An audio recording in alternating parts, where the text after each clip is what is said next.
Hey guys, tonight we're diving into a tale that has spanned centuries. One that weaves together exploration, exploitation, and the monumental shifts that have shaped our world today. Picture it, a vast, unexplored coastline, the smell of salt water in the air, the thrum of trade and ambition buzzing across Europe's crowded harbors. You can almost hear the soft creak of ships setting sail, the horizon a promise of untold wealth. But here's the catch. You probably won't survive this journey, not in the way you'd hope. So, before you get comfortable, take a moment to like the video and subscribe. But only if you genuinely enjoy what I do here. And hey, drop your location and the time there in the comments. Where are you listening from tonight? Now, dim the lights, maybe turn on a fan for that soft background hum, and let's ease into tonight's journey together. Let's begin back in the 15th century.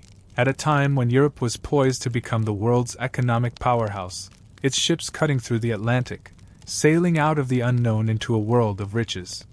This was the beginning of the age of exploration. The winds of change were blowing, and they'd carry European ships to the farthest corners of the earth. In pursuit of gold, silver, and glory, they would uncover a new world, and tragically, change the course of history for Africa. Back then, Europeans believed the world was theirs to conquer. New territories meant new resources, and new resources meant wealth. But Africa, a vast continent rich in culture, resources, and human potential, would find itself caught in a relentless tide, swept away by the ambitions of foreign powers. You can almost imagine the ships leaving the bustling docks of Lisbon, carrying sailors who had no idea they were about to change the world forever. On the other side of the world, Africa's ancient civilizations were thriving, powerful kingdoms and vibrant cultures, flourishing along rivers, valleys, and shores. But as European traders expanded their reach, Africa's sons and daughters would be the first to pay the price. Historians still argue over whether the shift from local, regional economies to European-dominated global trade was inevitable. But one thing is clear: the process was not kind to Africa. As Europe grew wealthier, Africa became the supplier of that wealth, its people, its resources, and its lands harvested to fuel the Industrial Revolution. But Africa's wealth would never translate into prosperity for its people. The early explorers, men like Vasco da Gama and Christopher Columbus, were driven by the promise of gold, spices, and new territories to claim in the name of their kings. Yet, as they set foot on the shores of Africa, their pursuit of riches and land would soon evolve into something far darker: the Transatlantic Slave Trade. The first major shock to Africa's economy came not from the exploitation of its minerals or wildlife, but from the forced transportation of its very people. Remember that crocodile dung sunscreen I mentioned earlier? Well, that was just one of the quirks of the explorers' more innovative solutions to surviving in the brutal sun. But that pales in comparison to the brutality of the system they built on the backs of African people. Europeans quickly realized that Africa's greatest resource wasn't gold or ivory, it was human labor. And so began one of the darkest chapters in human history. The brutal mechanics of the slave trade were established. Ships would sail across the Atlantic, laden not with goods but with people. They'd be packed into the holds of ships tightly, so tightly that there was little room to move. The air was thick, the conditions were harsh, and the survival rate was abysmally low. Yet, the Europeans saw it as just another part of the great machinery of exploitation that would fuel their rise. Africa's loss was Europe's gain. As millions of African people were captured, sold, and shipped across the ocean, the wealth of Europe soared. The land was transformed. Grains of sugar and cotton, once foreign to Europe, now grew on African soil, cultivated by the enslaved.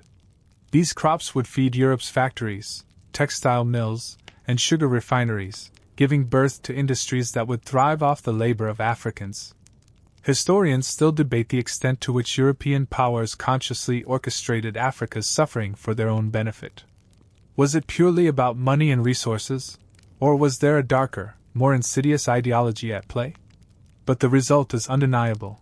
Europe's wealth, power, and influence grew exponentially, while Africa's sons and daughters were shackled, stripped of their dignity, and cast across the world to work for a future that wasn't their own. Now that you're settling in, let's keep going. Picture yourself standing on the edge of Africa's vast coastline, its beauty undeniable, its future on the brink of being forever altered. As the centuries roll on, the slaving ships keep coming, each one filled with human cargo. By now, you notice that the once thriving African kingdoms were slowly being drained, not just of their wealth, but of their people. Historians still argue over the scale of this loss. Some say the number of Africans lost to the slave trade could be as high as 20 million, while others suggest it was even more. But no matter the exact figure, one thing is clear: Africa's population was decimated, its vibrant cultures broken, and its societies fractured. What would have been a growing continent became instead a region that struggled to recover, shackled by the chains of colonialism, war, and exploitation. Let's start with the basics of how this system worked. The transatlantic slave trade wasn't an isolated event. It was part of a larger network that spanned the globe. European powers, particularly the British, Portuguese, and French, set up a ruthless system where they would trade manufactured goods like guns, alcohol, and textiles for human beings. African leaders, in some cases, were complicit, participating in the capture and sale of their own people, often through intermediaries who traded with Europeans. But there was no denying the suffering that came with this exchange. Take a moment to imagine the scene. You're on a ship, surrounded by the stench of human bodies, the sweltering heat of the Atlantic. Many of the people around you are strangers, men, women, and children from distant villages, all packed tightly together, their fates sealed by the whims of traders. The conditions were horrifying, unsanitary, overcrowded, and cruel. Many died before even reaching their destination, victims of disease, starvation, or violence. The staggering brutality of the slave trade wasn't confined to the ocean crossings either. The Africans who survived the journey were sold into forced labor on plantations in the Americas. There, they toiled in sugar, tobacco, and cotton fields, resources that would become the backbone of Europe's emerging industrial economy. But what Africa gained from this exchange was not wealth or prosperity. It was the loss of its youth, its strength, and its future. But let's not get too caught up in the numbers, because the true tragedy of the transatlantic slave trade is found in the individual stories. We're talking about people who were torn away from their homes, families, and cultures, forced into lives of servitude in lands that were not their own. Their lives became commodities, their labor a tool for European empires to grow stronger, richer, and more powerful. Now, to make matters worse, the slave trade didn't just drain Africa's human resources, it altered the very fabric of its societies. In some cases, local rulers engaged in constant warfare, raiding villages to capture slaves for trade. These conflicts disrupted agricultural productivity, shattered social structures, and made it nearly impossible for many African kingdoms to thrive. Historians still debate the role of African elites in the trade. Were they victims of European manipulation or active participants in the system? It's a difficult question to answer, but one thing is certain: the exploitation of Africa's people and resources had long-lasting consequences. For every African king who sought to benefit from the slave trade, there were countless families torn apart, and entire communities destabilized. You can almost feel the tension in the air as Europe's ships continued to arrive, laden with goods, wealth, and, most tragically, human beings. Each trade brought new suffering to Africa, and each new generation felt the weight of the past on their shoulders. But what about Europe? What were they doing with all this new wealth? Historians argue that Europe's prosperity during this period is tied directly to the exploitation of Africa's people. This period, often referred to as the triangular trade, saw the exchange of slaves, goods, and raw materials in a cycle that kept Europe's economies thriving while Africa struggled to recover. While Africa's wealth was extracted, Europe used it to build industries, finance wars, and construct the infrastructure that would form the backbone of modern Western civilization. But here's the kicker: European powers didn't just benefit from the trade, they built entire economies around it. While Africa's sons and daughters were being shipped off, Europe was booming. The Industrial Revolution kicked into high gear, fueled by the wealth that flowed in from African resources and labor. It wasn't just about slavery. It was about raw materials, cotton from the Caribbean, tobacco from the Americas, and gold from Africa, all of which fed into the European machine. At the same time, Africa's inability to industrialize and develop its own infrastructure left it at a severe disadvantage. Where Europe was building factories, infrastructure, and technology, Africa was left without the resources to build a future for itself. Europe was getting rich, while Africa was left scrambling, trying to pick up the pieces of what had been stolen from it. Historians still debate whether Africa's economic collapse was inevitable, given the weight of colonial exploitation and the forced removal of its people. But one thing is clear: Europe's rise to power came at the expense of Africa's sons and daughters. Their wealth was built on Africa's suffering, and as the centuries wore on, the scars of this exploitation would be felt for generations. Now that you've had a moment to grasp the magnitude of Africa's loss, let's take a step back and look at how the rise of European empires truly set the stage for Africa's tragedy. If you're imagining lavish palaces, rich trade routes, and powerful armies, you're on the right track. But what you might not realize is that the story of European empires is also the story of Africa being carved up, stripped, and left behind. This is where things start to get really interesting, well, depending on how you look at it. You see, as European powers expanded, they didn't just claim new lands. They set up systems of control that would ensure their dominance for centuries to come. And that didn't just mean exploiting Africa's resources. It meant drawing lines on maps that ignored the deep cultural and societal structures already in place on the continent. This wasn't just about controlling land. It was about controlling the very identity of Africa. Historians still debate whether the colonial empires were inevitable. Some suggest that Europe's need for new resources and markets would have led them to Africa anyway, but others argue that the entire colonial project was driven by a need to dominate, not just economically, but culturally. Either way, the consequences were the same. In the late 19th century, European powers began the scramble for Africa, a mad dash to divide the continent among themselves. At the Berlin Conference of 1884, European leaders sat down and, with a stroke of a pen, carved up Africa into territories that suited their economic interests.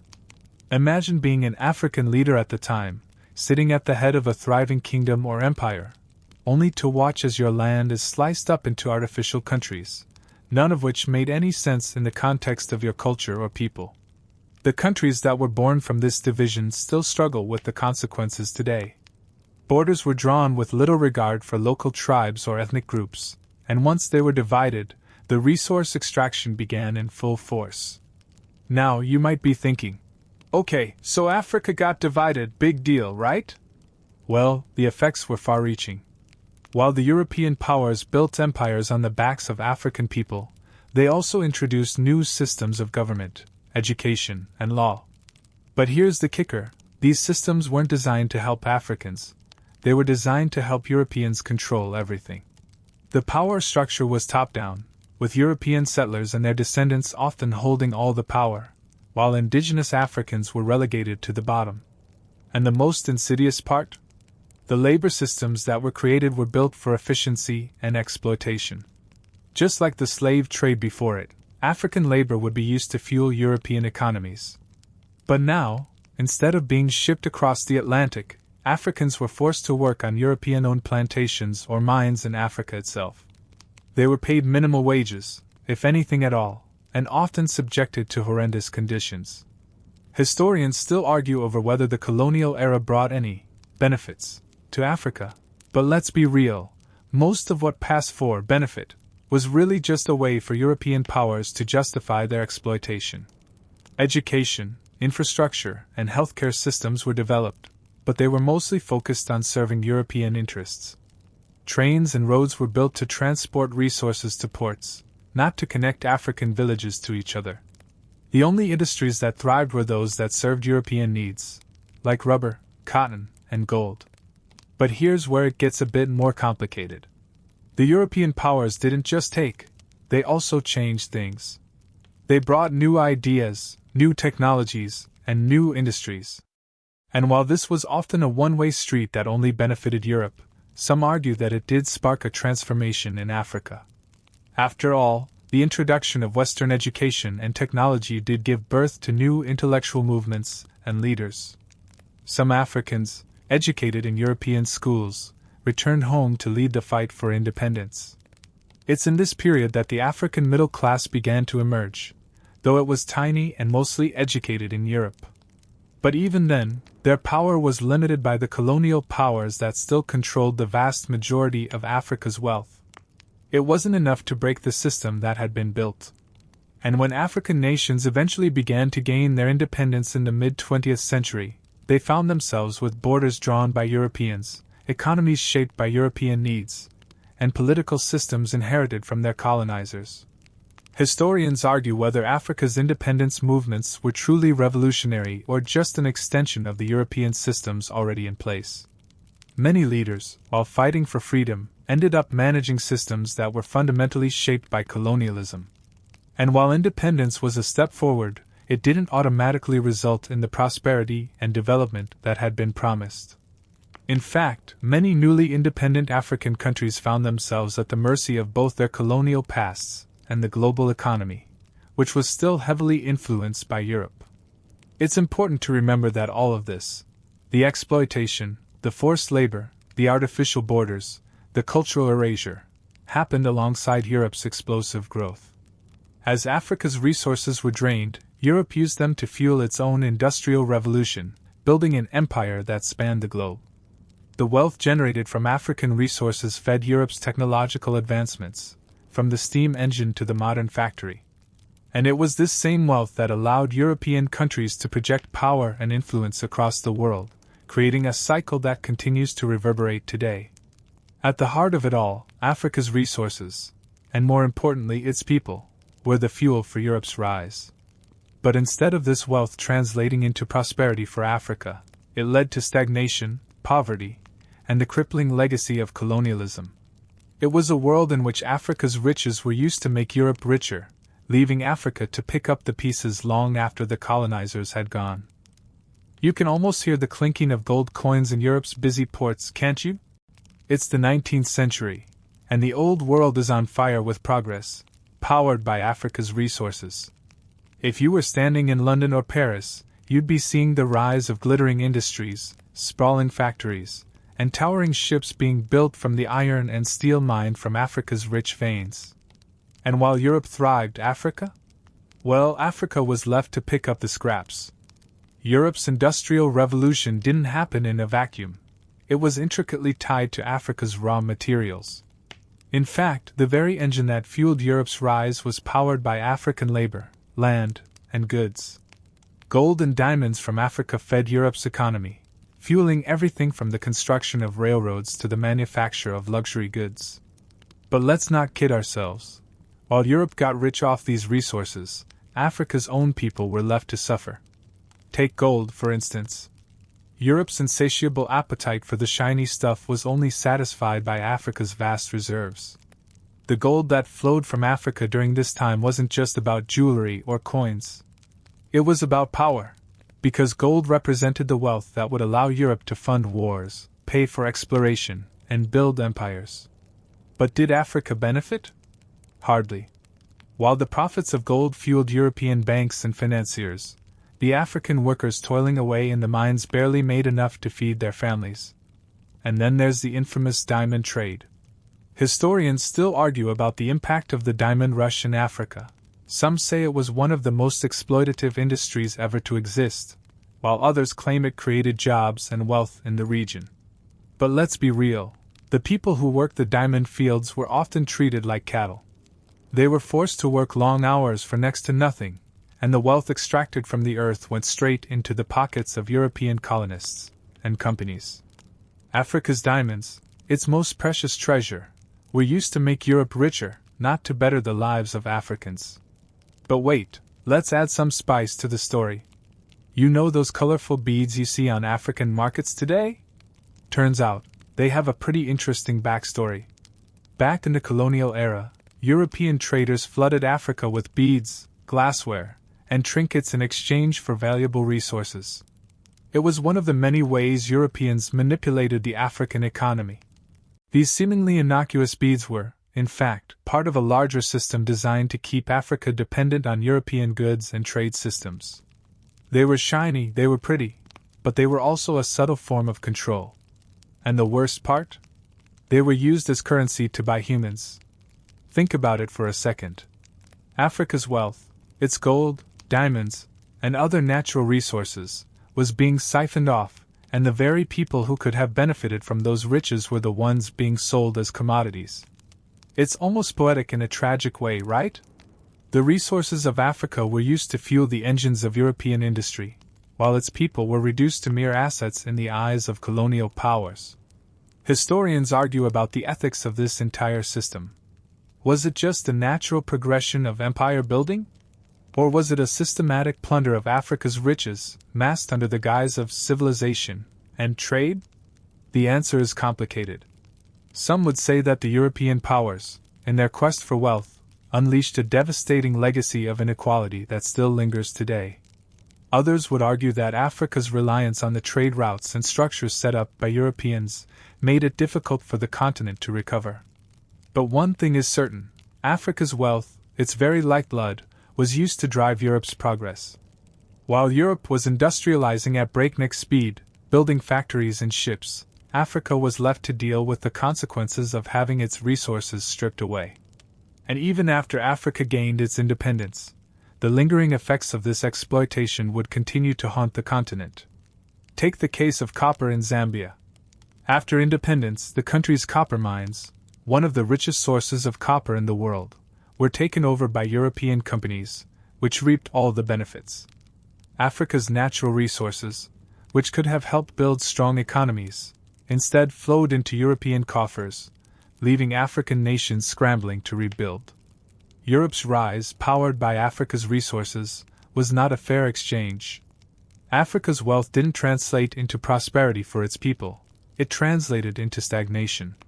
The resources that Europe extracted from Africa helped fuel the creation of railways, cities, and industries, but Africa's own development was stunted. Its people remained poor, its industries underdeveloped, and its economies vulnerable to foreign influence. Historians still argue about what could have been. What if Africa had been allowed to keep its resources? What if the wealth extracted from the continent had been reinvested in Africa's own industries, education, and infrastructure? It's a debate that remains unanswered, and one that makes the disparity between Europe's rise and Africa's fall even more painful to contemplate.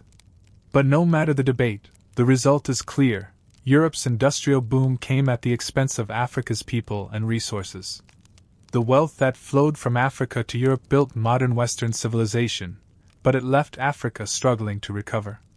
And even today, as we look at the economic divide between the two continents, it's hard not to see the lasting legacy of that system of exploitation. As you settle in, imagine the year is 1884, and you're in Berlin. The city is bustling with energy, the air thick with the sound of clinking glasses and fervent discussions. Inside a grand hall, European powers are gathering to make a decision that will change the course of history, one that will forever reshape the African continent. The Berlin Conference, a seemingly innocuous event, marks the beginning of Africa's total partition. With a few strokes of a pen, the map of Africa is carved into pieces, each assigned to a European nation. Welcome to the scramble for Africa.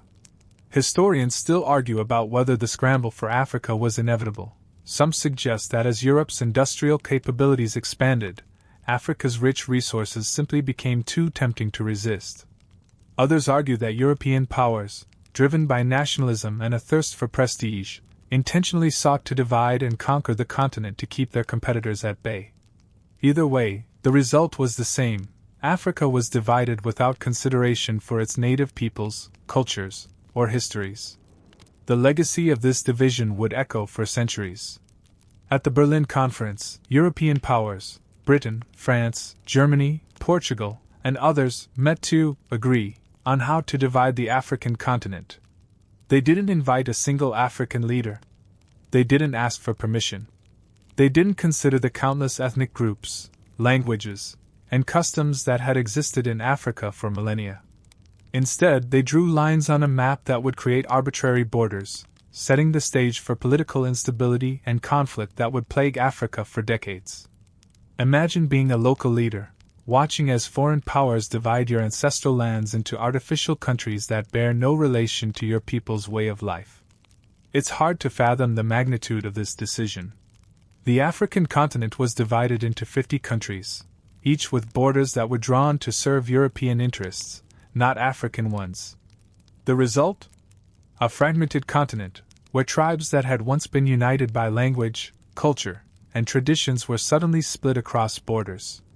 In some cases, people who had once lived in harmony were now forced to live as neighbors in countries they didn't belong to. In other cases, groups with long-standing rivalries were suddenly placed in the same political entity, creating the potential for conflict that still endures today. And what did Europe gain from this? Control. By carving up Africa into colonies, European powers could extract resources more efficiently and establish direct rule over African lands. The economic systems set up in these new colonies were designed to benefit Europe. The Europeans built railroads, ports, and roads, but only to transport raw materials like rubber, diamonds, and gold back to Europe. For Africans, this development was a double-edged sword.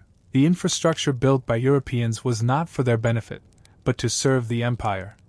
The effects of the scramble for Africa were felt immediately.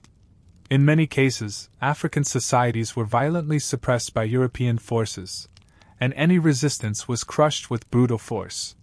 Take the example of the Herero people in what is now Namibia.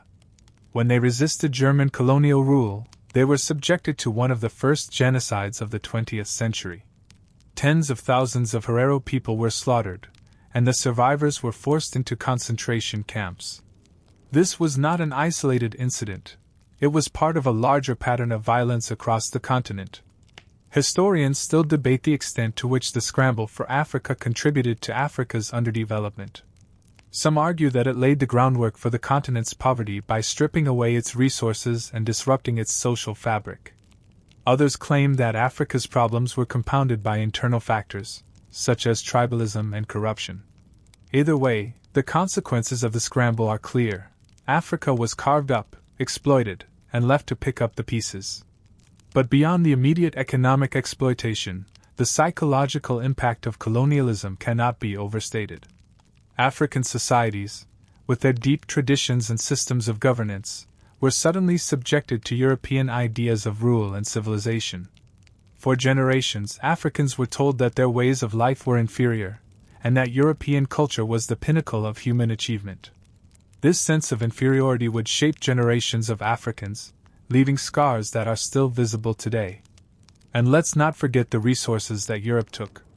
The wealth that was extracted from Africa, through mining, agriculture, and human labor, was used to fuel European growth. The rubber harvested from the Congo became the lifeblood of European industries, as did the vast quantities of gold and diamonds taken from southern Africa. These resources helped build Europe's industries, its cities, and its colonial powers. The irony? Africa, the source of this wealth, was left with nothing but the remnants of European exploitation. Historians continue to argue whether Europe could have pursued a different path. Could Africa have been allowed to develop on its own terms? Or was the continent's exploitation a necessary part of Europe's rise to power? While these questions remain unanswered, the fact remains that the legacy of the Berlin Conference and the scramble for Africa continues to shape global geopolitics today. The borders drawn in Berlin have led to decades of instability, civil wars, and conflict in Africa. As African nations gained independence throughout the 20th century, they inherited not only artificial borders, but also economies built on extraction, not development. The colonial powers left behind governments that were often weak, corrupt, and unprepared to manage the complex realities of post-colonial Africa.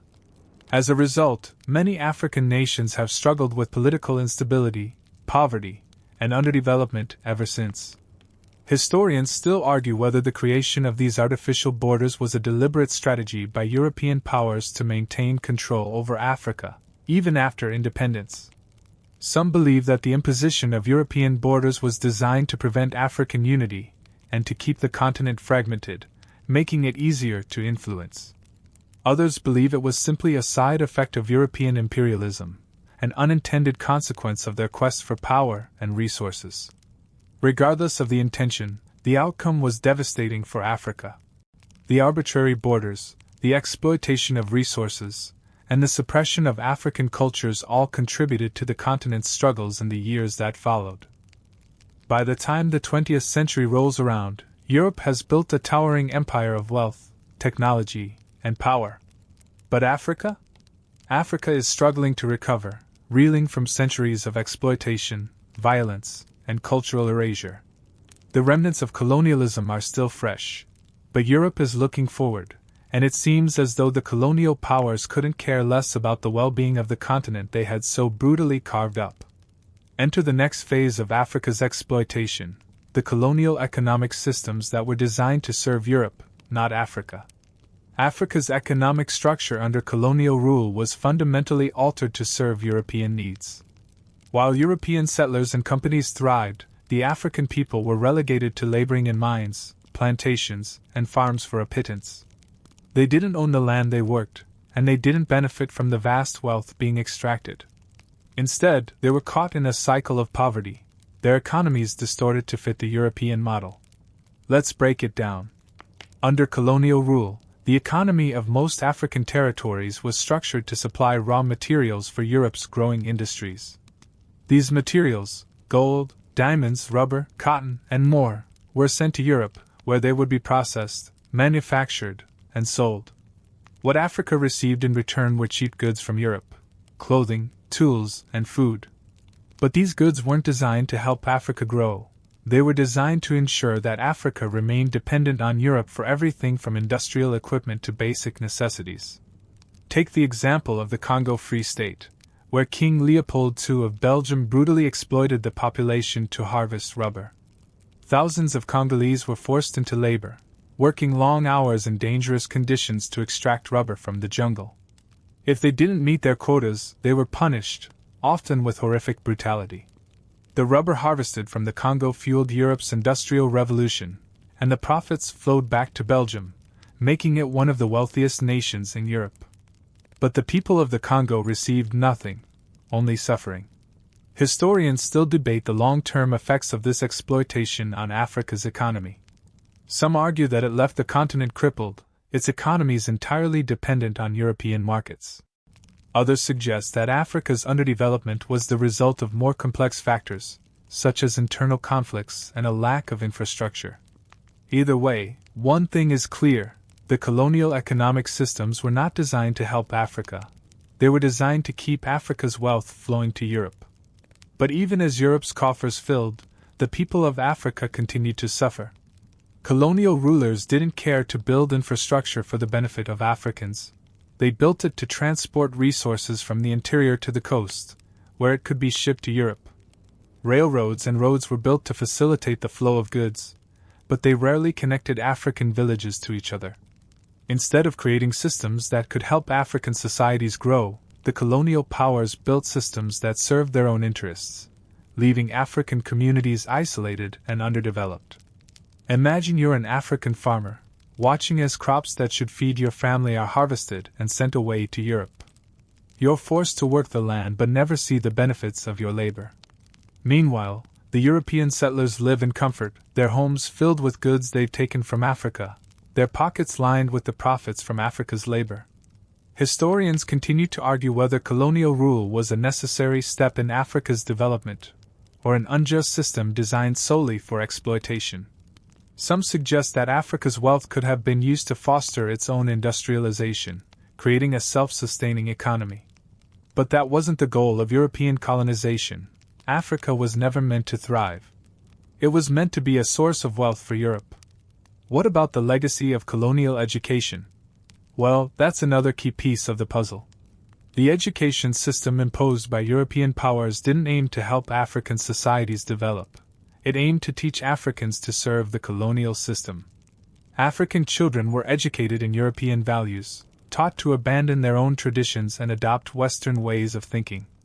The education system was a tool of control, one that stripped Africa of its cultural identity and replaced it with a colonial mindset.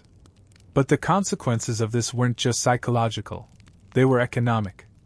By stripping away indigenous knowledge and replacing it with foreign systems, Europeans made it nearly impossible for African nations to develop their own industries, technologies, or educational systems.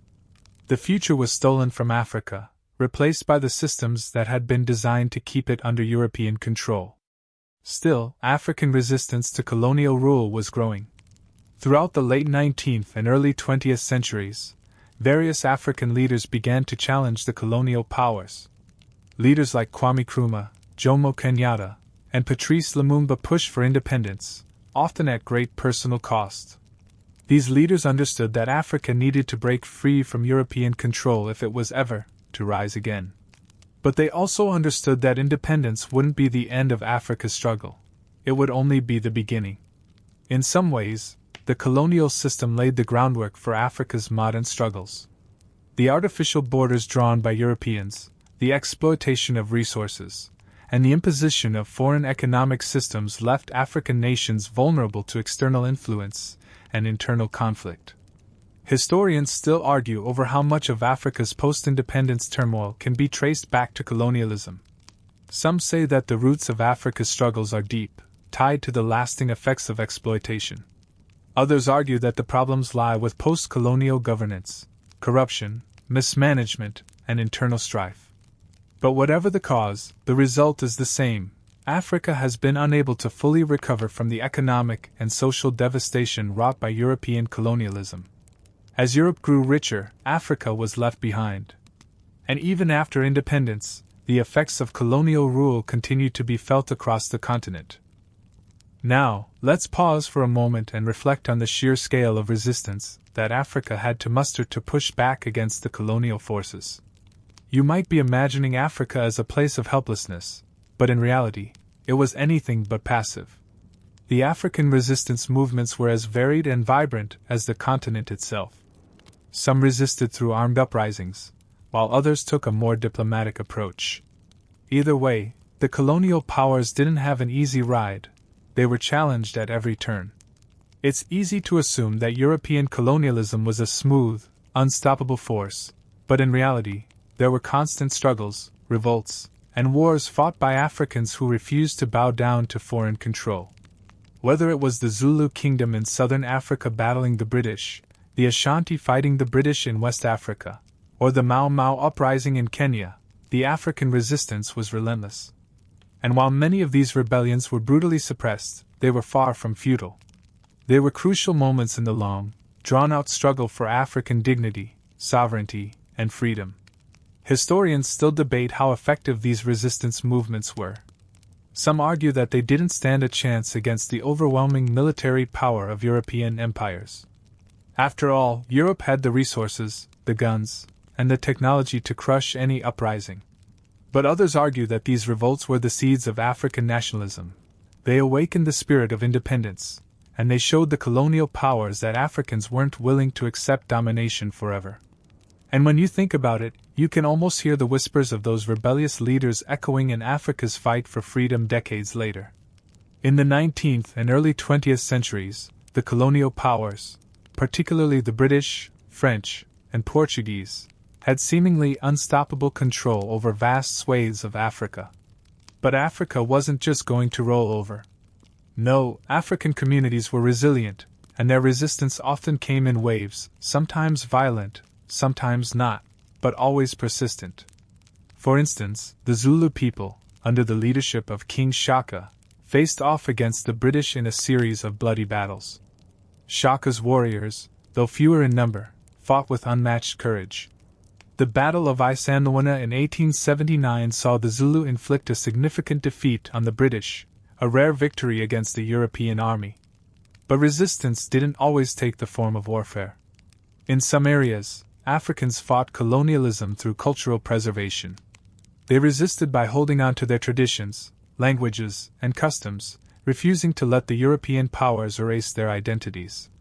They resisted by creating underground movements, by secretly passing down knowledge, and by forging alliances with other African leaders to share strategies for resisting the colonial powers. Historians still argue about the role of African traditional leadership in resisting European colonization. Were they too focused on internal struggles, or were they truly committed to resisting the colonial powers? The answer is complex, as many African leaders were caught in the crossfire of internal political struggles and European intervention. Some were more interested in preserving their own power than in resisting the colonial forces, while others understood the dire situation their people faced and fought back as best they could. One of the more famous African resistance movements was the Mau Mau uprising in Kenya.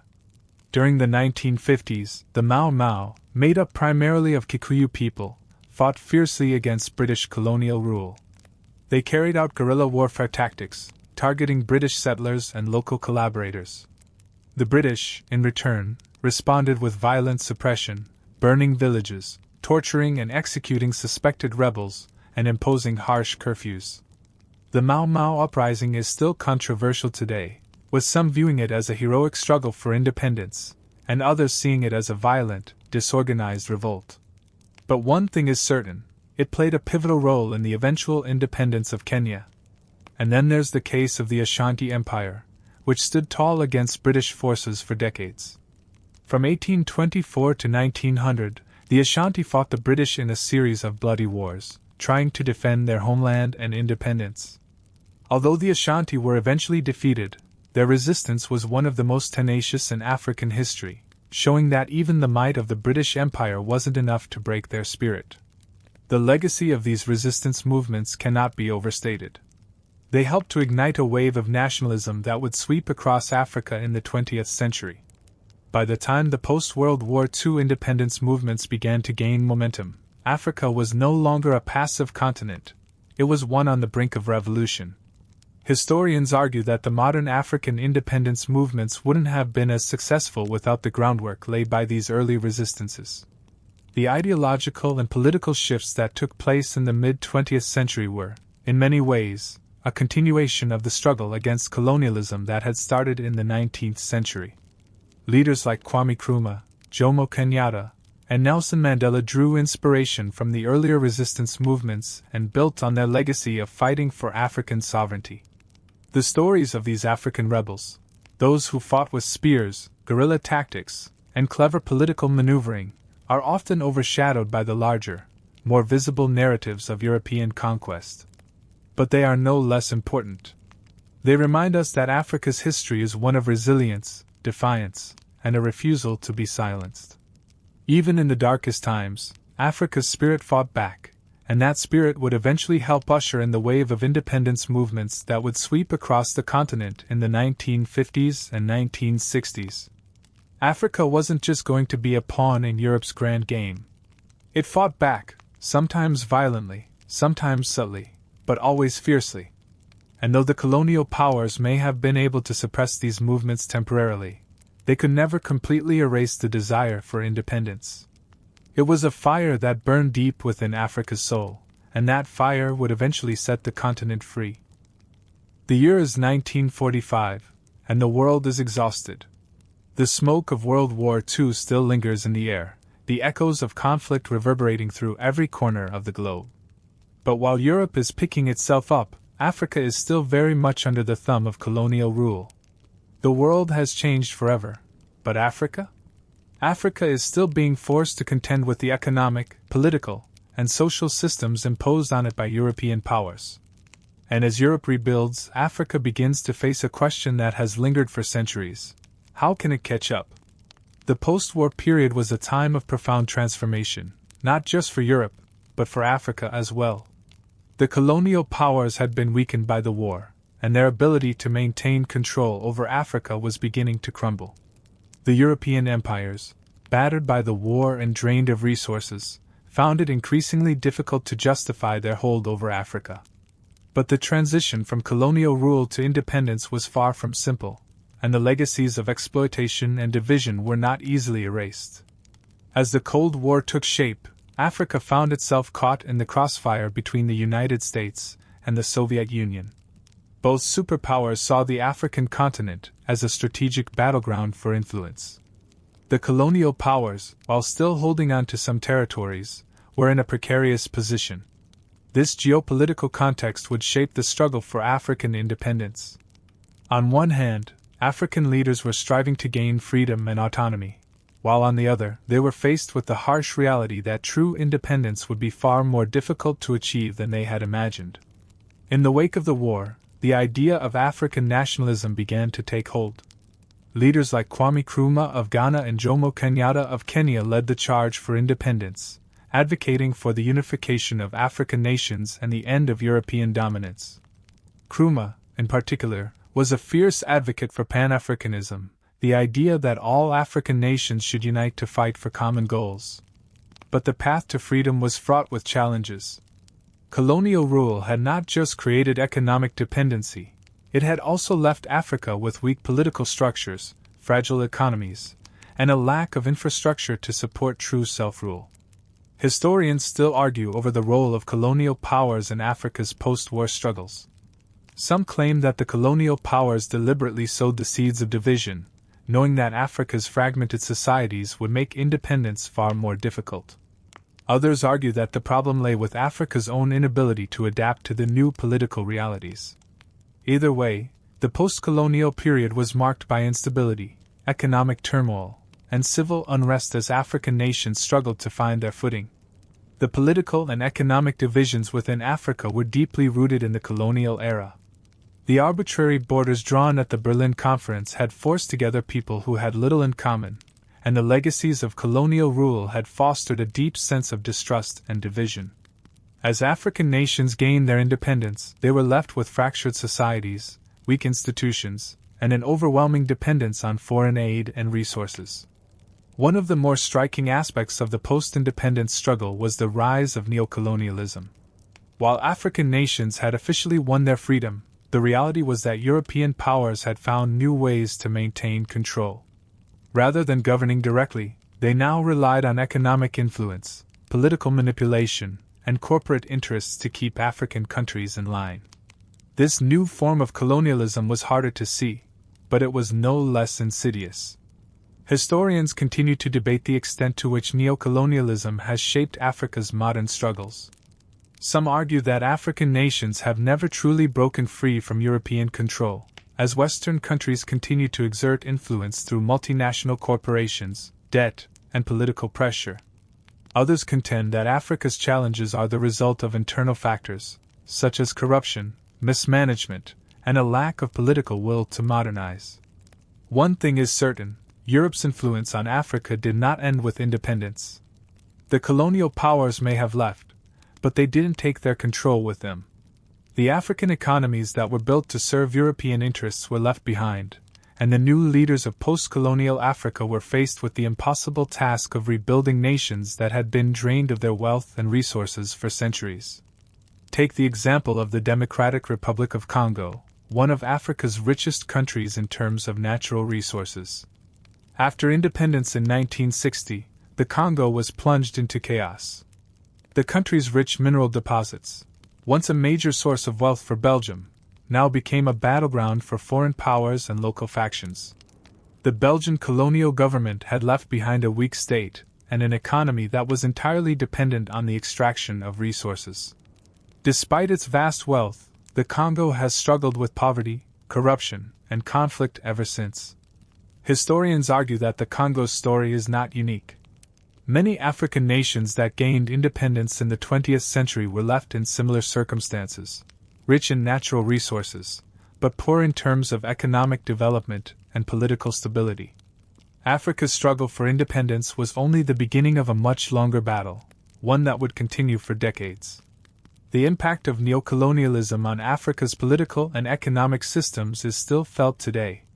Many African nations are still caught in the web of global capitalism, dependent on the export of raw materials to foreign markets and subject to the whims of multinational corporations. Meanwhile, the West continues to exert influence through institutions like the International Monetary Fund, IMF, and the World Bank, which often impose economic policies that benefit foreign interests rather than African nations. But as Africa continues to grapple with the legacies of colonialism and neocolonialism, there is hope. The continent is home to some of the fastest-growing economies in the world, and African leaders are increasingly advocating for more economic independence and self-sufficiency. Pan-Africanism, the idea of a united Africa, still resonates in the hearts of many Africans, and organizations like the African Union are working to foster greater cooperation among African nations. Yet, Africa's journey toward true independence is far from over. Historians argue that Africa's struggle for sovereignty will continue as long as global power dynamics remain unchanged. The continent's resources, its people, and its potential continue to be a battleground for influence, and the fight for true freedom, economic, political, and cultural, remains ongoing. The 20th century was a time of profound shifts in Africa's political and economic landscapes, but those shifts were never straightforward. As African nations gained their independence, many found themselves shackled by invisible chains, new forms of control that allowed Europe to continue reaping the benefits of Africa's wealth. And this, my friend, is where we see the rise of the post-colonial struggle, the dance between African aspirations for freedom and the persistent weight of neocolonial forces. As the African independence movements gained momentum in the mid-20th century, the sense of optimism was palpable. The first African country to gain independence was Ghana in 1957, led by the charismatic Kwame Nkrumah. His vision of a unified, self-reliant Africa was inspiring, and his slogan, "Africa must unite," resonated across the continent. Yet, despite the fervor of the independence movement, many African nations faced insurmountable challenges once they gained their freedom. The structures that had been built under colonial rule, designed to serve European powers, were still in place. The question was, how could newly independent African countries chart their own course when the foundations of their economies and political systems were laid by foreign powers? Here's the rub. The colonial powers didn't just extract wealth from Africa. They also built systems that made it nearly impossible for African countries to thrive on their own. The economic systems were geared toward the extraction of resources, rubber, gold, diamonds, oil. Nothing was built to support the development of local industries or infrastructure that could provide long-term stability. These nations were left without a blueprint for self-sufficiency, and the knowledge and expertise needed to run independent economies was scarce. Historians still debate whether the absence of a solid economic foundation was the fault of the colonial powers or if Africa itself should have done more to prepare for independence. Some argue that the powers that be in Europe left African nations vulnerable by deliberately failing to develop systems that could sustain long-term growth. Others claim that the lack of infrastructure and local expertise was an unfortunate byproduct of colonialism itself. What we do know is that once independence was achieved, Africa's economic stability was still in the hands of foreign entities. European powers may have technically left, but their influence remained strong, especially through multinational corporations and global trade policies. These corporations, often based in Europe or North America, continued to control much of the continent's wealth. Africa's resources were still being siphoned off, only now the control was much more indirect and much harder to challenge. But there was a small window of hope. With the rise of Pan-Africanism and African unity, the idea of a continent-wide economic cooperation began to take shape. African leaders, like Nkrumah, saw the potential for a united Africa to stand up to the global economic forces that had exploited the continent for centuries. The African Union, formerly the Organization of African Unity, was formed in 1963, with the goal of promoting unity and solidarity among African states. While this was a step in the right direction, the reality was that these new organizations often faced internal conflicts, political instability, and pressure from both foreign and domestic actors that limited their ability to fully achieve their goals. And then there's the issue of debt. Oh, the debt. This is where the relationship between Africa and the West truly becomes insidious. In the years following independence, many African nations turned to the International Monetary Fund, IMF, and the World Bank for financial assistance. But instead of providing the tools for sustainable growth, these institutions often imposed stringent conditions, loans that came with high interest rates and were accompanied by demands for economic reforms that benefited Western economies rather than African ones. These loans were used to fund development projects that often failed to benefit the population, leaving nations buried in debt while still dependent on the global capitalist system. Historians argue that this system of debt and dependency is one of the most lasting legacies of colonialism. Rather than helping African countries build the infrastructure needed to support their own economies, the West used debt to trap them in an endless cycle of repayment, with no end in sight. This situation led to the devaluation of African currencies, inflation, and widespread poverty. Meanwhile, Europe and the United States continued to benefit from the wealth generated by Africa's raw materials, which were still being extracted and sold in global markets. And here's where things get even more complicated: the rise of China. By the 21st century, China had entered the African stage, offering loans, investment, and infrastructure projects in exchange for access to Africa's vast natural resources. Some argue that China's involvement in Africa is a new form of imperialism, one that allows China to benefit from Africa's wealth while simultaneously fostering dependence. Others suggest that China's presence could provide Africa with the opportunity to break free from the Western-dominated economic system and find a more equitable path to development. So, what does this mean for Africa's future? Well, Africa is still in a battle for control over its own resources, its own economy, and its own destiny. It's a battle against both the lingering effects of colonialism and the modern forces that continue to keep the continent in a state of dependency. The economic systems set up during colonial times have left Africa at a significant disadvantage. And despite the many efforts toward African unity and independence, the continent remains divided by political instability, corruption, and economic challenges that make true self-sufficiency elusive. Historians still debate whether Africa will ever fully escape the grasp of neocolonialism. Some argue that Africa's future lies in the hands of its own people, through local leadership, technological innovation, and grassroots movements. Others believe that the legacy of colonialism is so entrenched that it will take a massive shift in global power dynamics to undo the damage done. But one thing is for sure: the fight for Africa's future is far from over. Africa is still struggling to regain what was taken from it. The legacy of exploitation, economic manipulation, and global inequality continues to shape the continent's trajectory. But amidst the challenges, there is also hope. A hope that Africa can harness its vast resources, its vibrant cultures, and its youthful population to build a future that is not defined by the past, but by the potential for greatness. By now, you've likely gotten a sense of the monumental struggles Africa has faced in its fight for economic and political independence. But there's something even deeper here, a legacy not just of poverty or exploitation, but of identity, self-determination, and the unyielding question: who really owns Africa's wealth? Africa's vast natural resources have always been a double-edged sword. On one hand, they've made the continent one of the richest regions on Earth in terms of raw materials. Africa holds nearly 30% of the world's mineral resources, from gold and diamonds to oil and rare earth metals. The world, including the West, has always had its eyes on Africa's riches, and for good reason. But for Africans themselves, these resources have often been more of a curse than a blessing. Let's talk about gold, for example. Africa is home to some of the largest gold reserves in the world, particularly in South Africa, which has produced more gold than any other nation in history. But what did Africa get in return for its gold? While the West became wealthier, Africa's people continued to live in poverty. In many cases, foreign companies that extracted these resources paid little to no taxes, and the local communities saw none of the wealth that was being generated by their land.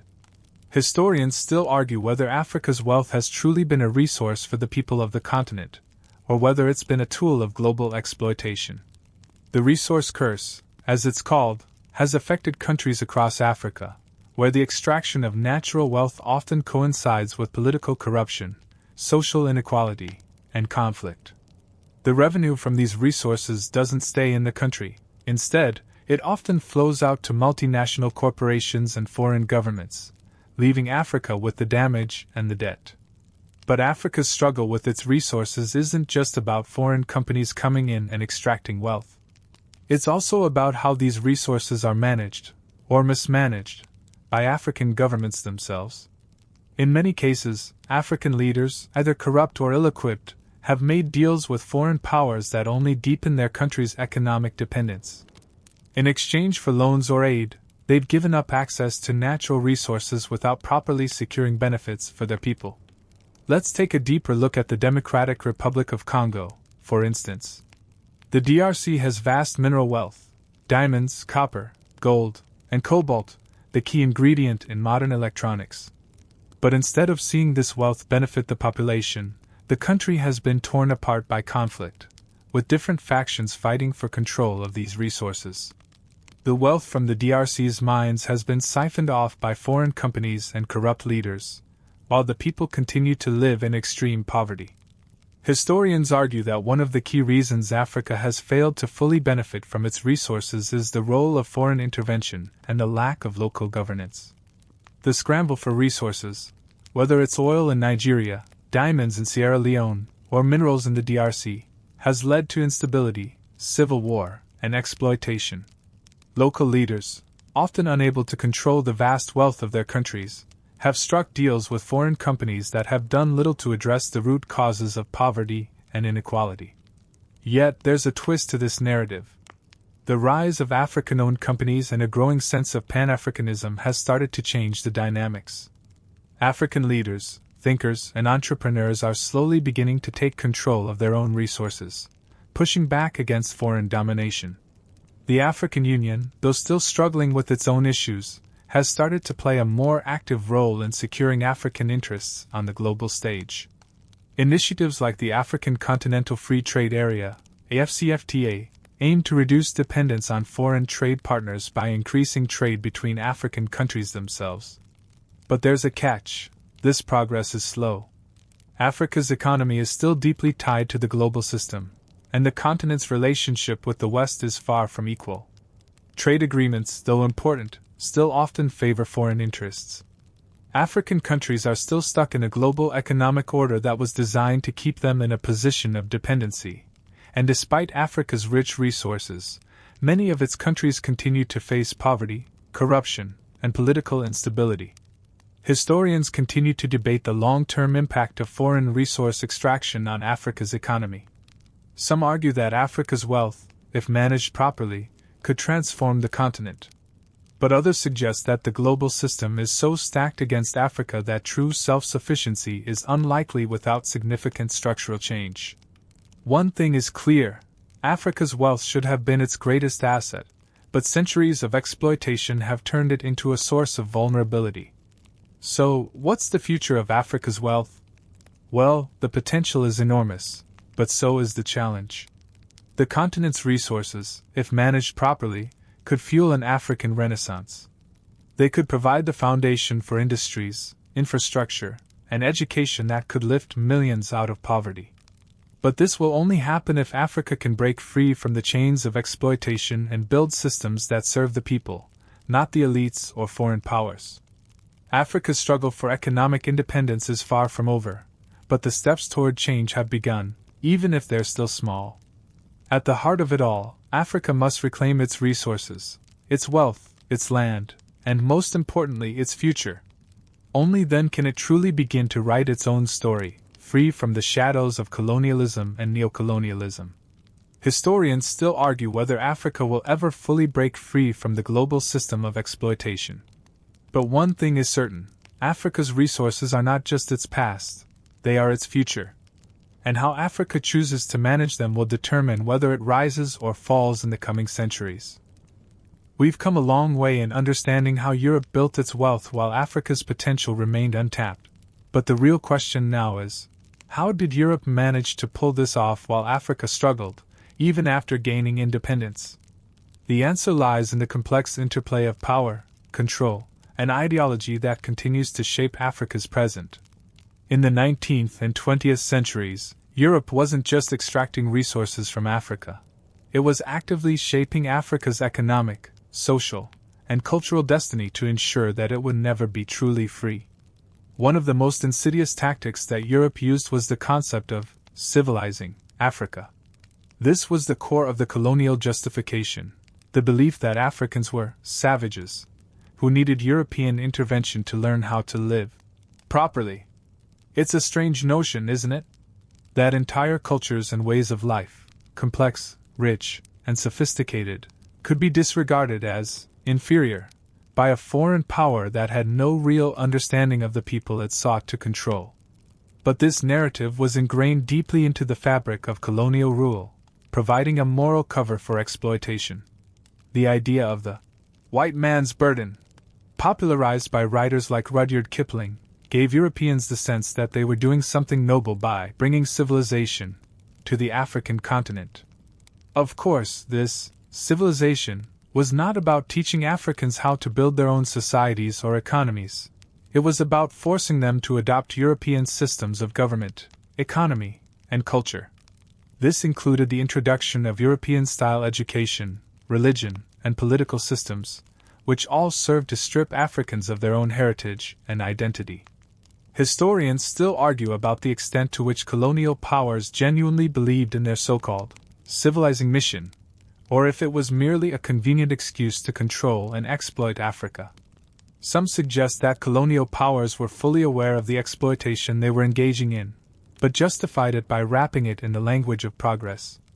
Others argue that colonialism was driven more by economic greed and the need for global dominance than by any real concern for African well-being. Either way, the consequences for Africa were catastrophic, and they're still being felt today. Under this guise of civilization, the colonial powers imposed new systems of governance that often had little in common with the existing African political structures. Traditional rulers, councils, and systems of leadership were undermined or destroyed, replaced by European-style administrations. Instead of communities making decisions based on their own needs, now everything was controlled by foreign bureaucracies.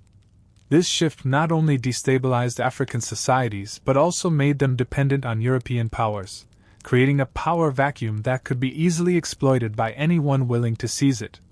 But it wasn't just political control that Europeans sought. They also needed to reshape African economies to serve their interests. Take the case of cash crops, for example. Under colonial rule, vast swathes of Africa's fertile land were turned over to the production of cash crops like cotton, cocoa, and coffee, crops that were grown not to feed African populations, but to be exported to Europe. These crops became the backbone of Africa's economy, but they were also the foundation of Europe's wealth. In many cases, Africans were forced to grow these crops at the expense of their own food production, resulting in widespread hunger and poverty. Even when African nations gained their independence, the colonial legacy continued to haunt them. The economies that were built under colonialism had been designed to serve European markets, not African needs. The infrastructure, roads, railways, and ports, had been constructed with one purpose in mind: to extract resources from the interior and ship them to European markets. After independence, these systems still existed, but they were largely dysfunctional, outdated, and unable to support the kind of economic diversification Africa needed to thrive. Historians still debate whether African independence movements were truly revolutionary, or whether they simply replaced one form of colonial control with another. Some argue that while African leaders like Nkrumah and Kenyatta pushed for political freedom, they were still working within the confines of a system that had been created by the colonizers. These newly independent African states were, in many ways, simply following in the footsteps of their colonial predecessors, perpetuating the same economic systems that had been designed to keep Africa dependent on the West. In fact, the continuation of neocolonialism, where African nations remain economically dependent on former colonial powers and multinational corporations, has been one of the most enduring legacies of colonialism. Even after independence, Africa's wealth was still controlled by foreign interests. Oil in Nigeria, diamonds in Sierra Leone, and copper in Zambia, all were extracted and sold with little benefit to the local populations. Africa's economies were still shaped by the forces of global capitalism, a system that was designed to keep African nations in a state of perpetual dependence. Historians argue that this neocolonial system is what truly stifled Africa's potential in the 20th century. While African nations gained political independence, they were still subject to the whims of multinational corporations, foreign governments, and global economic forces. This economic dependence has prevented African nations from developing their own industries, fostering innovation, and creating the kinds of jobs that would help lift their populations out of poverty. Yet there is still hope for Africa. The rise of new African leaders, the growth of indigenous industries, and the rise of Pan-Africanism have all led to a growing sense of empowerment on the continent. Africa is slowly beginning to reclaim its wealth, and many nations are looking to break free from the chains of neocolonialism. It's not going to be easy, and the road ahead is long, but Africa is no longer willing to accept the narrative of exploitation that has been imposed upon it for centuries. Historians are divided on whether Africa will ever truly break free from the global capitalist system that has kept it under control for so long.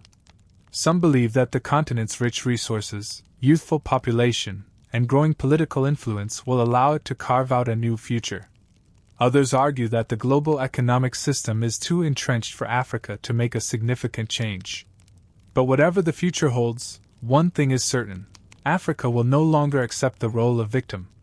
The fight for Africa's true independence, economic, political, and cultural, is far from over.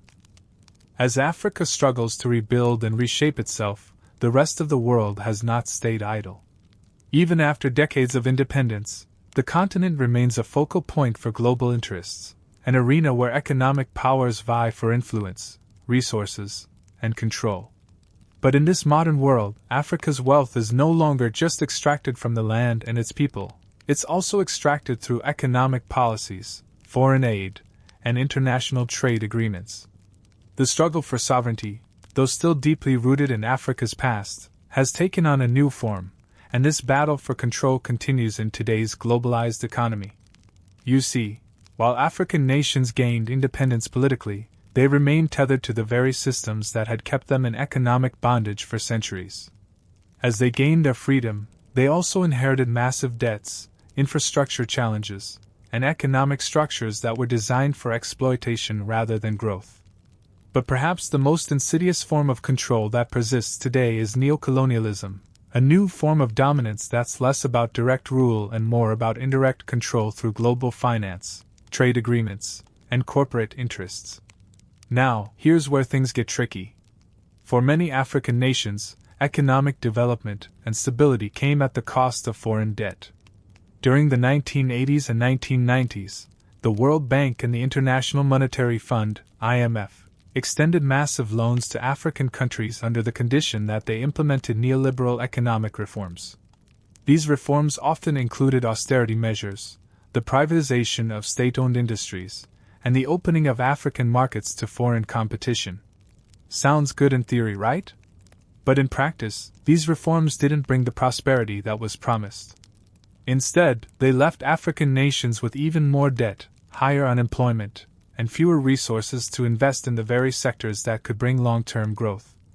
Historians still debate whether these international financial institutions truly had Africa's best interests at heart, or whether they were simply extending the same system of exploitation through economic channels. Some argue that the IMF and World Bank were, in essence, continuing the colonial legacy by pushing African countries into debt traps that would keep them dependent on the West. Others argue that these institutions were simply offering the kind of help that was available in a world driven by capitalism, where growth meant opening markets and embracing global economic norms. But the result was the same. Africa's debt continued to grow, and its sovereignty was weakened by the very policies that were supposed to help it. In addition to debt, Africa also found itself caught in the web of global trade, where it remained dependent on the export of raw materials. Despite Africa's vast wealth in minerals, oil, and agricultural products, the continent remained a net importer of finished goods. European, American, and increasingly Chinese corporations controlled much of the trade, leaving African nations with little bargaining power. This unequal trade system has kept Africa in a position where it continues to supply the world with its raw resources but is forced to purchase high-value finished products, often at inflated prices. This imbalance has kept Africa's economies in a state of flux, constantly dependent on external markets and unable to truly develop its own industries or diversify its economies. The rise of China on the African continent has added a new layer of complexity.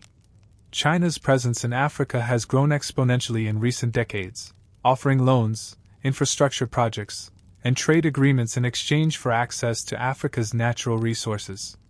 On the surface, this might seem like a positive development, especially as China has promised to invest in African infrastructure and development. But critics argue that China's involvement in Africa is merely a new form of neocolonialism, as it often extracts resources in exchange for loans that African nations cannot afford to repay.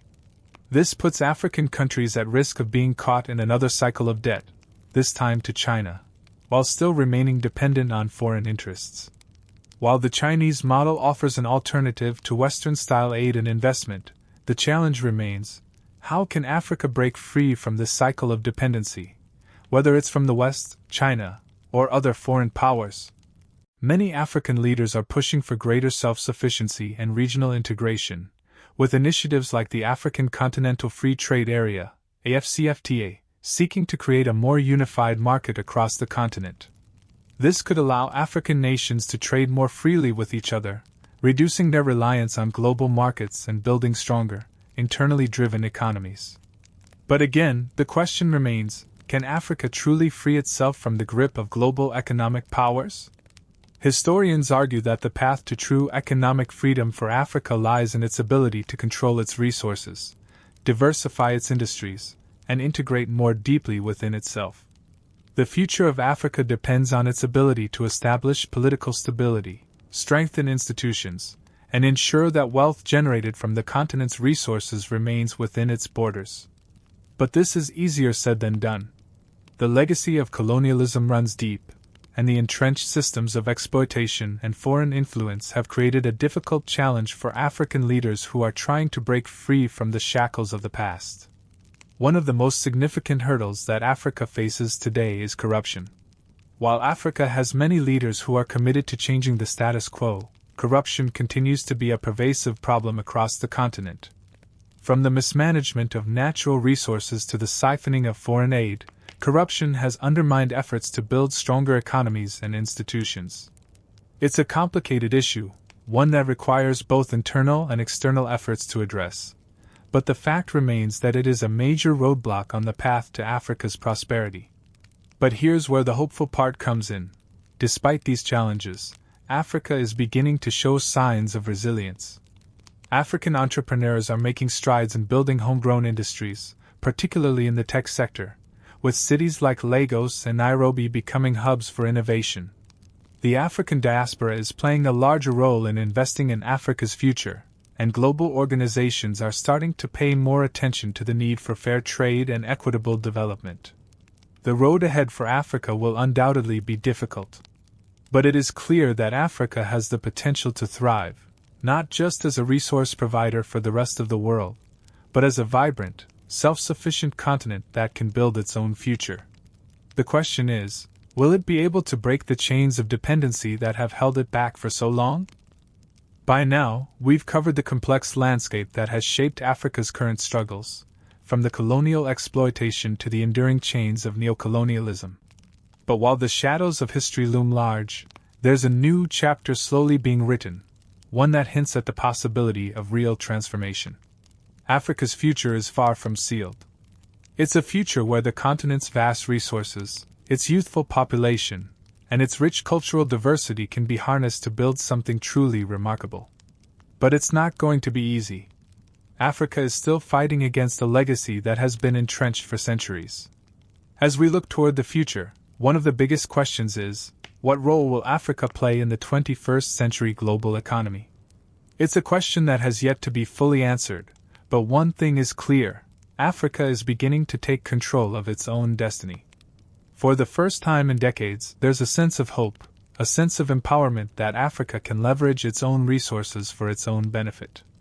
The winds of change are blowing, but the question remains, can Africa harness them, or will it be left behind once again? Let's look at the African continent today. Yes, there are still numerous challenges: corruption, political instability, and a legacy of underdevelopment that continues to stifle economic growth. But despite these obstacles, Africa is also showing a great deal of promise. The continent has one of the fastest growing populations in the world, with a median age of just 19 years old. That's a young, dynamic workforce that, if properly educated and employed, could be the driving force behind Africa's economic renaissance. But education and job creation are crucial. Africa's youth is its greatest asset, but without access to quality education, training, and jobs, that potential can easily be wasted. The challenge, then, is how to channel this youthful energy into productive endeavors. While some African countries are already making strides in education and tech innovation, there's still much work to be done. In many regions, the education systems are underfunded, outdated, and ill-equipped to prepare young people for the demands of the modern economy. One of the most exciting areas where Africa is making progress is in technology and innovation. In cities like Lagos, Nairobi, and Cape Town, tech startups are flourishing, with young African entrepreneurs creating solutions to problems that are unique to the continent. From mobile banking apps like M-Pesa in Kenya to new platforms for online education and healthcare, Africa's innovation landscape is rapidly growing. This wave of technological innovation is not just helping Africa catch up, it's giving the continent the chance to leapfrog traditional development models and skip straight to cutting-edge solutions. But as Africa looks toward its future, it also has to reckon with its past. The scars of colonialism, neocolonialism, and exploitation run deep. For the continent to truly move forward, it needs to find a way to reconcile these painful legacies with its aspirations for the future. It's about more than just economic growth, it's about healing, reconciliation, and empowerment. That's where the Pan-African movement comes in. Pan-Africanism, the idea of a united Africa working together toward common goals, is not just a political slogan, it's a call to action. It's a recognition that Africa's strength lies in its unity, its diversity, and its ability to come together to solve shared challenges. While the idea of Pan-Africanism has existed for decades, it's now being revitalized by a new generation of African leaders and activists who understand the power of collaboration. The African Union, although still in its early stages, is one of the organizations that represents this vision of a united Africa. By working together, African nations can harness their collective resources and talents to tackle issues like poverty, inequality, and political instability. Historians still debate the effectiveness of Pan-Africanism and whether it can truly overcome the divisions that have been created by colonialism. Some argue that the differences between African nations, cultural, linguistic, and political, are too great for true unity to be achieved. Others believe that Pan-Africanism, despite its challenges, remains the best hope for Africa's future. But what we do know is that the global dynamics are shifting. The rise of China, India, and other emerging markets has begun to change the balance of power in the world. Africa, with its resources and growing economies, is increasingly seen as a key player in this new global order. The continent is no longer the passive recipient of foreign aid, it's an active participant in the global economy, with the potential to shape its future on its own terms. Yet, the road ahead is long. Africa must still confront the realities of global capitalism, which continues to prioritize the interests of multinational corporations and foreign powers over those of African people. The continent must also address its internal challenges: corruption, weak institutions, and political instability that continue to undermine its progress. The question of Africa's future, then, isn't just about economics. It's about identity. It's about reclaiming Africa's place in the world, not just as a resource provider, but as a continent that can chart its own course. The battle for Africa's soul, its resources, its people, and its future continues to unfold.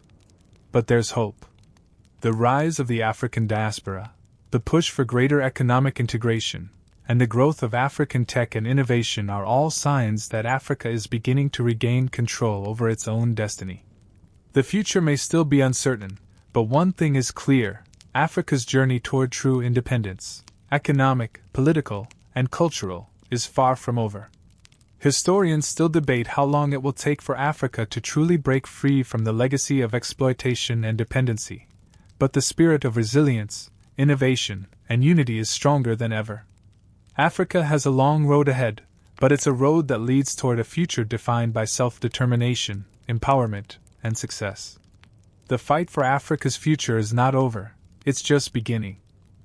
We've now journeyed through the long and painful history of Africa's exploitation, its fight for independence, and the persistence of neocolonial forces that continue to shape the continent's fate. But even in the face of such adversity, there are signs that Africa is on the brink of a transformation, one that promises to break the chains of its past and forge a new, brighter future. As we look ahead, the question becomes, how will Africa navigate the challenges of modernity while reclaiming the power and dignity that was stolen from it? The modern world presents a unique set of opportunities and challenges for Africa.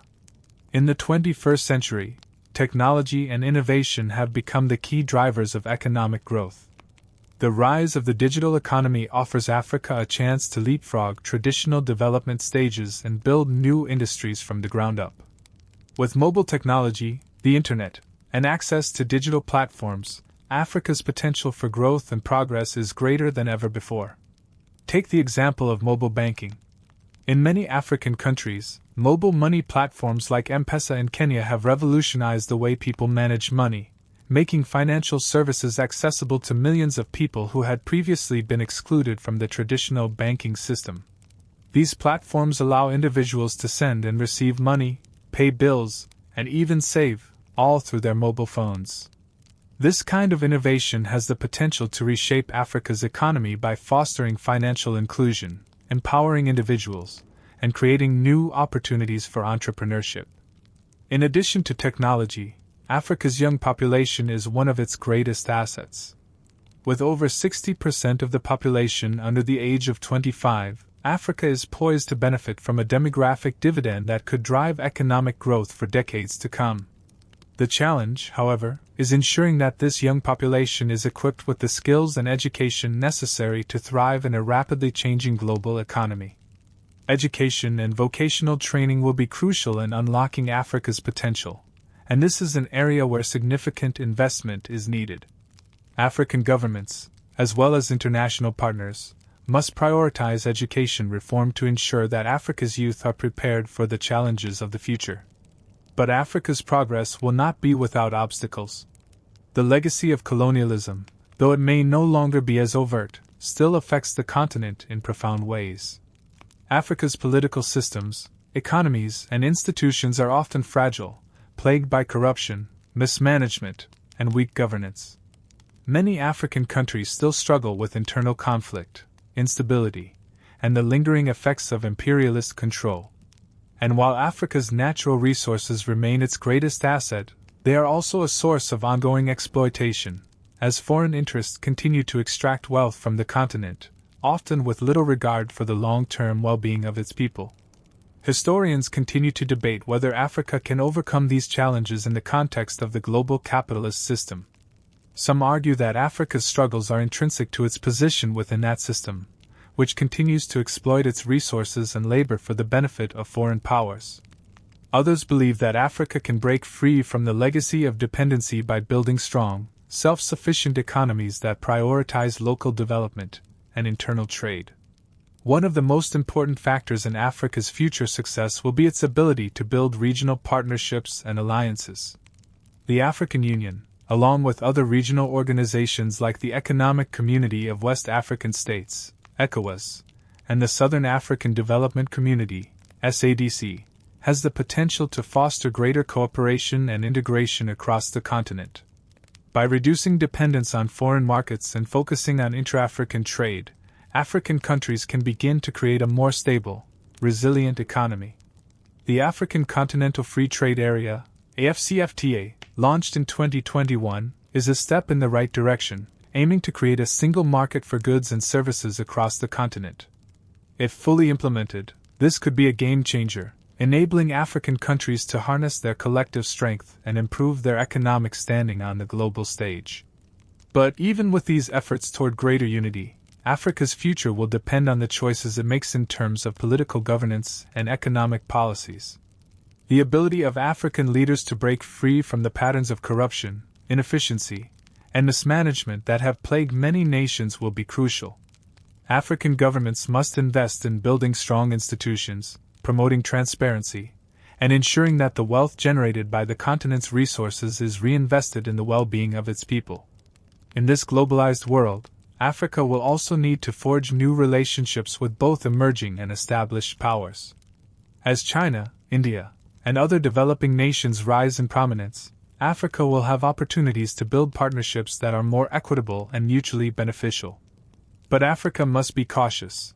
History has shown that external powers are quick to exploit opportunities if the right protections aren't in place. It's not enough for Africa to just attract investment. It needs to ensure that the benefits of that investment are felt by the people, not just the elites or foreign corporations. Finally, Africa's cultural heritage will play an essential role in its revival. Africa has an incredibly rich and diverse cultural landscape, with traditions, languages, and practices that have survived centuries of colonialism and exploitation. Harnessing the power of this cultural heritage can be a source of pride, unity, and economic empowerment. From African music, fashion, and art to its ancient knowledge of agriculture, medicine, and architecture, Africa has a treasure trove of cultural capital that has often been ignored or undervalued. By embracing and celebrating its heritage, Africa can strengthen its identity on the world stage while also fostering a sense of pride and solidarity among its people. Historians continue to ask whether Africa will ever truly reclaim its rightful place in the world, free from the shackles of the past. Will the continent's immense potential be fully realized, or will the cycle of exploitation and dependence continue? The answer is still unfolding. Africa's future is not a predetermined path. It is a journey that will depend on the choices its people make, the strength of its leaders, and the collective will of its nations to create a future built on the foundations of justice, equality, and opportunity. Africa is no longer the passive player in the global economic system that it once was. It is rising. The question is not whether it can rise, it's how far it can go. The continent's story is far from over, and its potential is limitless. But the road to true self-sufficiency and global influence will take time, patience, and the determination of its people.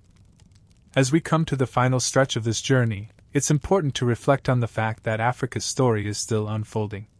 The continent is at a crossroads. Its past of exploitation, conflict, and division is undeniable, but there's a growing sense of renewal, a feeling that Africa's time is now. The next chapter will be defined by its ability to reclaim its rightful place in the global order, one that celebrates Africa's potential, its people, and its rich natural and cultural resources. Africa's future is, to put it simply, a story of transformation. It's a transformation that hinges on the ability to change the narrative. For too long, Africa has been viewed through the lens of poverty, conflict, and weakness. But in reality, Africa's potential is immense. The continent is home to some of the world's fastest-growing economies, with cities like Lagos, Nairobi, and Johannesburg leading the way in innovation, technology, and entrepreneurship. There's an energy in Africa today that has been lacking for years, an energy driven by youth, innovation, and a desire for change. As Africa's population grows, so does its potential to drive global economic growth. By 2050, Africa's population is projected to double, making it the youngest continent in the world. This presents both a challenge and an opportunity. The challenge lies in providing the necessary education, jobs, and infrastructure to meet the needs of this young, dynamic population. The opportunity, however, is immense. Africa's youth can be the engine of innovation, entrepreneurship, and economic growth, provided they are given the tools and resources to succeed. The question, however, remains, how will Africa harness this potential? The answer lies in focusing on three key areas: education, infrastructure, and governance. These are the building blocks of any successful society, and they will be critical to Africa's success in the coming decades. First, education. Africa's education systems must evolve to meet the needs of a rapidly changing global economy. The continent must invest in creating high-quality, accessible education for all its citizens, with a particular focus on STEM, science, technology, engineering, and mathematics skills. The future of Africa will be shaped by technology and innovation, and to fully benefit from these advancements, The youth of Africa must be equipped with the necessary skills to compete on the global stage. Second, infrastructure. Africa's infrastructure, roads, energy, telecommunications, and healthcare, remains underdeveloped compared to other regions. However, there's an increasing recognition that infrastructure development is key to Africa's future success. The African Union's Agenda 2063 emphasizes the importance of infrastructure development for economic integration and growth. Projects like the African Continental Free Trade Area, AfCFTA, are already laying the groundwork for a more integrated and connected continent. But these efforts must be expanded and supported by both African governments and international partners if they are to be truly transformative. Third, governance. Africa's ability to thrive depends on strong, transparent, and accountable governments. While many African countries have made significant strides toward democracy, corruption and mismanagement continue to undermine development. Good governance is essential not only for political stability, but also for attracting investment, fostering innovation, and ensuring that the wealth generated by Africa's resources benefits its people. A shift towards greater political transparency, justice, and accountability will be critical for Africa to realize its potential. Along with these key areas of focus, Africa's role in the global economy is shifting as well. The continent is increasingly seen as a critical player in the global supply chain, not just as a resource provider, but as a partner in innovation and development. Trade partnerships with countries like China, India, and Brazil are growing, and African nations are beginning to assert their influence on the world stage. This represents a significant departure from the colonial-era model of exploitation and dependency. Historians still argue whether Africa will ever fully break free from the global systems that have historically held it back. Some are optimistic, pointing to the rapid growth of African economies and the increasing political and economic integration across the continent. Others are more skeptical, warning that Africa's wealth is still being extracted by foreign powers, and that the continent may continue to face systemic barriers to true economic independence. The truth likely lies somewhere in between. But what is undeniable is that Africa is no longer on the sidelines of global affairs.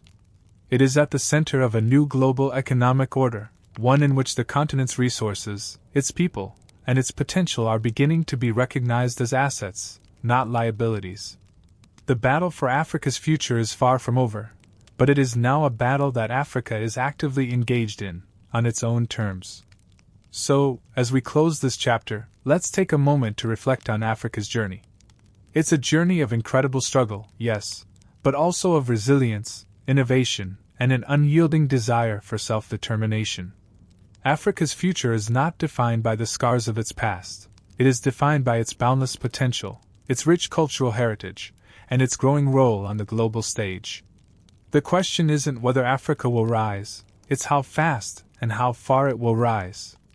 Africa's time is now. And as it moves forward, the world will be watching, and Africa will no longer be the passive recipient of others' desires. Africa will be the author of its own story. As we reach the final leg of our journey, let's slow down and take a moment to reflect on the road we've traveled together. The story of Africa is not a simple one, nor is it a tale of singular triumph or failure.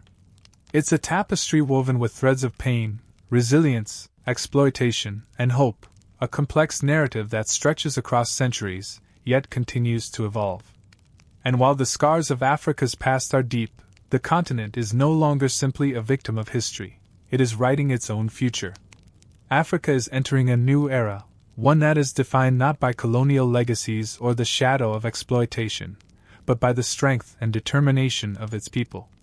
This is a turning point, and the steps Africa takes in the coming decades will shape not just the future of the continent, but the future of the entire world. For too long, Africa has been seen as the world's problem, or resource, but no longer. The time has come for Africa to be seen for what it truly is, a global powerhouse, rich in resources, people, and potential. The fight for Africa's future will not be without its struggles.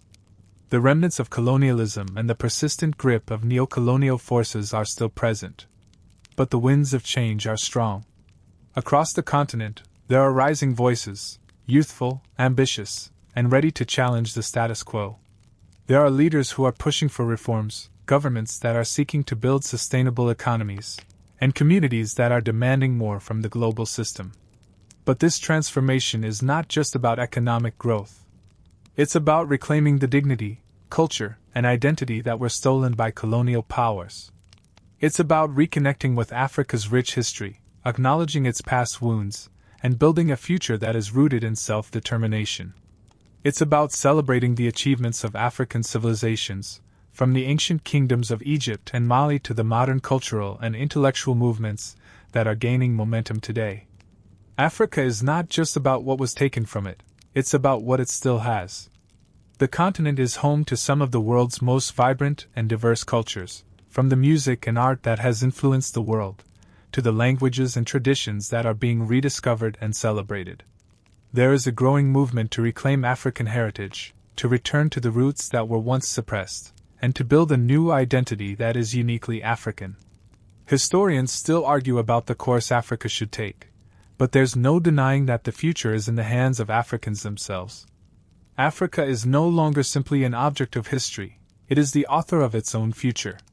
The question now is, will the world allow Africa to take its place on the global stage, or will it continue to be relegated to the margins? That question is no longer just up to the global powers, it's up to Africa's people. As Africa continues to rise, it will face challenges from every direction, from global economic systems that are still skewed against it, to internal divisions that threaten to undermine its progress. But Africa's greatest strength lies in its people. The same people who have fought for centuries to preserve their cultures, their identities, and their lands are now working to build a future that is fair, just, and sustainable. The continent is beginning to see the fruits of its efforts, with more African nations asserting their independence and influence on the global stage. There's a clear vision for Africa's future, one where the continent is no longer reliant on foreign aid, no longer dependent on multinational corporations, and no longer at the mercy of foreign powers. Instead, it is a vision of self-sufficiency, unity, and empowerment, one where Africa's wealth is used to benefit its own people. The African Union's vision for 2063, a united, integrated, and prosperous Africa, is a roadmap that is increasingly within reach. But that future is not inevitable.